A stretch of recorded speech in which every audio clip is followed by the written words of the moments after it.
Everyone and welcome back to our channel. अगर आप mutual funds के अंदर इन्वेस्ट करते हैं तो आपने पीपीएफएस और क्वांट म्यूचुअल फंड्स के बारे में तो जरूर सुना होगा और हो सकता है कि आपने इनके किसी म्यूचुअल फंड के अंदर इन्वेस्ट भी कर रखा हो। Now a couple of years ago ये दोनों ही म्यूचुअल फंड हाउसेस काफी ज्यादा स्मॉल हुआ करते थे। अगर हम बात करें एज ऑफ मार्च 2019 की तो उस टाइम पे पीपीएफएस मैनेज करता था fund of around 1961 crore rupees, whereas quant की बात करी जाए तो क्वांट तो और भी कम एसेट्स को मैनेज करता था ऑफ 133 करोड़ रुपीस। नाउ मार्च 2019 के अंदर इनके एसेट्स अंडर मैनेजमेंट इसलिए इतने ज्यादा कम थे क्योंकि उस टाइम पे ये काफी ज्यादा रिकॉग्नाइज करे जाने वाले फंड हाउसेस नहीं थे। उस टाइम पे ज्यादातर लोग एचडीएफसी या फिर आईसीआईसीआई प्रूडेंशियल के म्यूचुअल फंड्स के अंदर ही इन्वेस्ट करना पसंद करते थे क्योंकि उनके ऊपर उन्हें ट्रस्ट था। मैं आपको बता दूं कि 2019 के अंदर जहां ये दोनों म्यूचुअल फंड्स काफी कम एसेट्स को मैनेज कर रहे थे, वहीं अगर हम आईसीआईसीआई प्रूडेंशियल और एचडीएफसी के म्यूचुअल फंड्स की बात करें तो they were managing funds of around 3 lakh crore rupees each. लेकिन देखिए 2024 यानी कि आज की अगर हम बात करें तो ऐसा बिल्कुल भी नहीं है। The story have changed significantly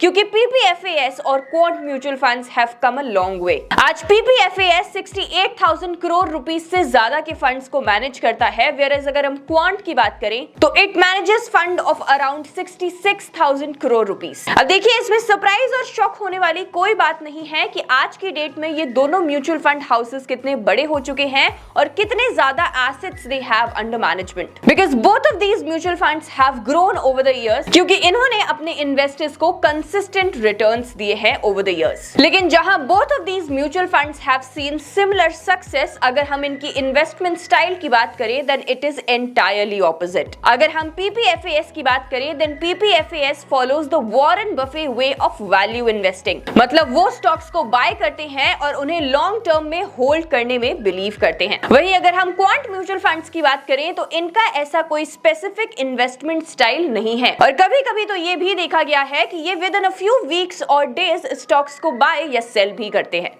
now the question is कि अगर आप इन दोनों फंड हाउसेस के किसी म्यूचुअल फंड में इन्वेस्ट करना चाहते हैं तो आपके लिए लॉन्ग टर्म के लिए कौन सा ज्यादा बेहतर रहेगा। आज की वीडियो में हम इसी बारे में बात करने वाले हैं, तो इस वीडियो को एंड तक जरूर देखिएगा। और अगर आपने अभी तक हमारे चैनल को सब्सक्राइब नहीं किया है तो प्लीज हमारे चैनल को जल्दी से सब्सक्राइब कर लीजिए, बेल आइकन को भी प्रेस कर दीजिएगा ताकि ऐसी और वीडियोस को आप बिल्कुल भी मिस ना करें।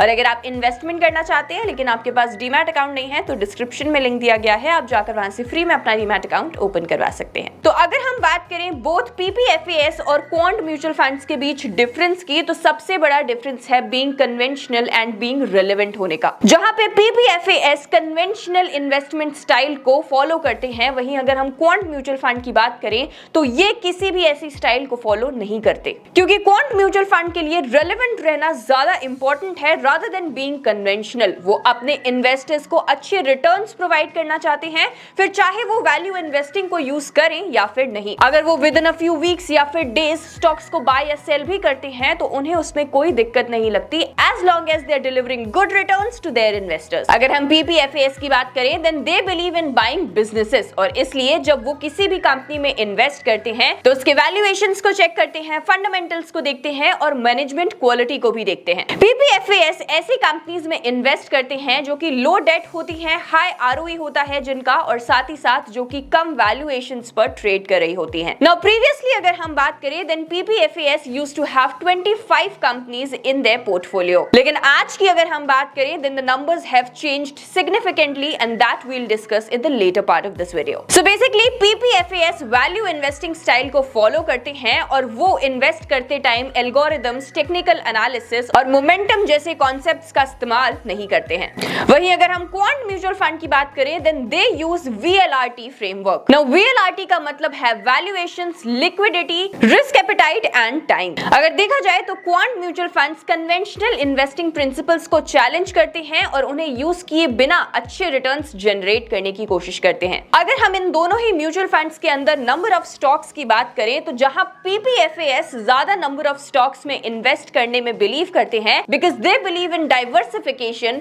वहीं अगर हम क्वांट म्यूचुअल फंड की बात करें तो ये ज्यादा नंबर ऑफ स्टॉक्स में इन्वेस्ट करने में बिलीव बिलीव नहीं करते। देखिए, PPFAS का मानना है कि ज्यादा स्टॉक्स में इन्वेस्ट करने से डाइवर्सिफिकेशन होता है और there is room for error. वही क्वांट म्यूचुअल फंड्स कंसंट्रेटेड रखते हैं अपने पोर्टफोलियो को to some of the stocks and they put high conviction bet. जैसे कि मैंने आपको बताया कि प्रीवियसली अगर हम बात करें तो PPFAS 25 कंपनीज के अंदर इन्वेस्ट किया करते थे, लेकिन आज अगर हम देखें then the data have changed. Today PPFAS के फ्लेक्सी कैप फंड के अंदर 55 स्टॉक्स होते हैं। वहीं अगर हम उनके ELSS म्यूचुअल फंड्स की बात करें then it has 39 number of stocks. Now अगर हम बात करें रीजंस की that why the AUM of these funds have increased over the years, then it is because their ability to build big position in a single stock has reduced which has also resulted in increase in the number of stocks. चलिए अब PPFAS और quant mutual funds के PE ratio को देखते हैं। तो आप यहाँ पे PPFAS म्यूचुअल फंड्स के PE रेशियो को देख सकते हैं। In this table you can see the PE ratio of different mutual fund of quants. जहाँ पे quant ELSS tax saver fund की बात करें तो मार्च 23 के अंदर इसका PE रेशियो 27 था which decreased to 26 in March 24। अगर हम क्वांट के फ्लेक्सी कैप फंड की बात करें तो 23 के अंदर इसका PE 30 का था which has increased in 24 to 34। Quant small cap fund जो कि काफी एक जाना माना फंड है, 23 के अंदर इसका PE रेशियो 21 का था which has increased significantly in 24 to 35। Now we have seen the PE ratio of both of these funds। अब हम इनके पोर्टफोलियो टर्नओवर रेशियो को भी देखेंगे जो कि ये बताता है कि ये कितनी जल्दी अपनी स्टॉक होल्डिंग्स को चेंज करते हैं।